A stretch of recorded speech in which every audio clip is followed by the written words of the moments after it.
కాంగ్రెస్ పార్టీకి అవసరం, తెలంగాణ ప్రజలకు అవసరం అని చెప్పినారు కాబట్టి వెళ్ళిన అధ్యక్ష. వెళ్ళిన తర్వాత కూడా నిజామాబాద్ పార్లమెంట్లో ఉన్నటువంటి వారందరికీ తెలుసు అధ్యక్ష, ఒక 20 సంవత్సరాలు పెండింగ్ ఉండే అధ్యక్ష నిజామాబాద్ పెద్దపల్లి రైల్వే లైన్.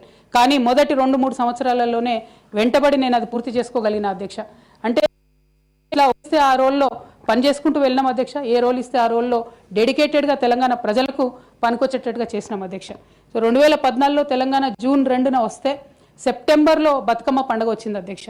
నేను అంతకుముందు తెలంగాణ జాగృతి నుంచి దాదాపుగా 8-9 సంవత్సరాల నుంచి కంటిన్యూస్గా బతుకమ్మ పేరుతోని ప్రతి సంవత్సరం కార్యక్రమాలు చేసేదాన్ని అధ్యక్ష.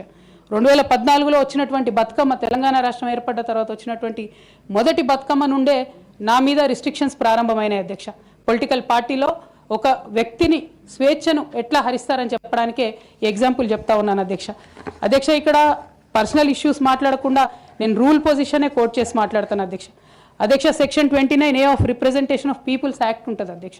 It is a statutory obligation for political parties to follow democratic norms.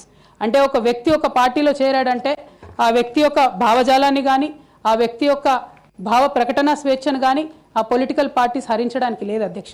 నేను గత 8 సంవత్సరాలుగా ఇండిపెండెంట్గా ఒక వ్యక్తిగా సంస్థను నడుపుతూ చేస్తున్నటువంటి ప్రయత్నాలని అడ్డుకట్ట వేయడానికి మొదటి రోజు నుంచే ప్రయత్నం జరిగింది అధ్యక్ష.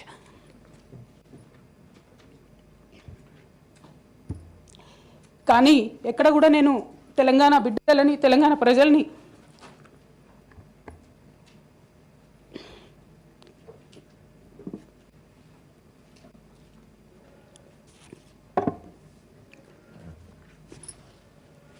వాళ్ళ అధ్యక్ష దాని మీద ఎటువంటి చర్యలు లేవు అధ్యక్ష. దానికి ప్రత్యక్ష నిదర్శనం ఇసుక దందాల్లో చేసినటువంటి అక్రమాలతోని నేరేళ్ల లాంటి దురాగతాలు జరిగినాయి అధ్యక్ష. దళిత బిడ్డల మధ్యలో అనవసరంగా బలైపోయినారు అధ్యక్ష. కానీ దాని మీద కూడా ఎటువంటి చర్యలు తీసుకోకపోవడం, అది అప్పుడు బీఆర్ఎస్ ప్రభుత్వం తీసుకోకపోవడం, ఇప్పుడు కాంగ్రెస్ ప్రభుత్వం చర్యలు తీసుకోకపోవడం కూడా చాలా దారుణం అధ్యక్ష.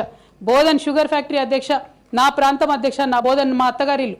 ఒక 10 ఏళ్లలో కనీసం ఒక 100 సార్లు అడుగుంటాం అధ్యక్ష బోధన్ షుగర్ ఫ్యాక్టరీని తెప్పియాలని చెప్పి. బోధన్ షుగర్ ఫ్యాక్టరీ విషయంలో చేసినటువంటి నిర్లక్ష్యానికి మాత్రం నేను పర్సనల్గా చాలా అవమానంగా ఫీల్ అయిన అధ్యక్ష. అయినప్పటికీ ఇప్పటికి కూడా బోధన్ షుగర్ ఫ్యాక్టరీ తెరచకపోవడం, తెలంగాణ వచ్చి కూడా మా బోధన్ బిడ్డలకు న్యాయం జరగలేదన్న విషయం అర్థమవుతోంది అధ్యక్ష. అదేవిధంగా అధ్యక్ష, కేసీఆర్ గారి దగ్గర మాట్లాడే ధైర్యం నాకు ఒక్కదానికే ఉంది కాబట్టి అధ్యక్ష ఈ అన్ని అంశాలు నేను ఎప్పటికప్పుడు అడుగుతూ వెళ్ళిన అధ్యక్ష. సరే, పర్సనల్గా వారు నాకు తండ్రి, పార్టీ అధ్యక్షులు, ఒక 2 విషయాలు చేసినా ఒక 2 విషయాలు చేయకపోయినా నడుస్తుంటుంది పార్టీ అన్నప్పుడు, ఇంత పెద్ద వ్యవస్థ ఉంటే అనుకోవచ్చు అధ్యక్ష. కానీ కింద ఉండేటటువంటి అనేక వ్యక్తులు కంటిన్యూస్గా దురాకతలు చేస్తుంటే కూడా మరి చూసుకోకపోతే కరెక్ట్ కాదు అధ్యక్ష. అదేవిధంగా టీఆర్ఎస్ నుండి బీఆర్ఎస్గా మారుస్తామనేటటువంటి ఒక కీలకమైన నిర్ణయం తీసుకోవడం జరిగింది అధ్యక్ష. ఆనాడు కూడా ఆ మీటింగ్ నేను అటెండ్ అవ్వలేదు అధ్యక్ష.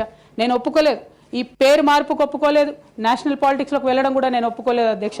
అంటే ఒక మాట అధ్యక్ష, ఇట్లాంటి హౌస్లో చెప్పొచ్చో లేదో కానీ తెలంగాణలో ఏం పీక్ కట్టలు కట్టినామని నేషనల్కి పోయి చేస్తాం అధ్యక్ష. మనం ఎన్ని పనులు మిగిలినాయి అధ్యక్ష తెలంగాణలో చేయాల్సినాయి? 2 పెద్ద రివర్స్లో, ఒక పక్క గోదావరి, ఇంకో పక్క కృష్ణ, 1,89,000 కోట్లు ఖర్చు పెట్టినాం అధ్యక్ష. కొత్తగా ఇచ్చిన ఆయకట్టు ఎంత అంటే 14 లక్షల ఎకరాలు అధ్యక్ష. 1,89,000 కోట్లు అంటే ఎంత అధ్యక్ష? 1,00,000 కోట్లు ఖర్చు పెడితే 20 లక్షల మంది పేద ప్రజలకు ఇంటికి 5 లక్షలు వేసుకున్నా 20 లక్షల మందికి పేద ప్రజలకు ఇల్లు ఇవ్వచ్చు అధ్యక్ష మనం.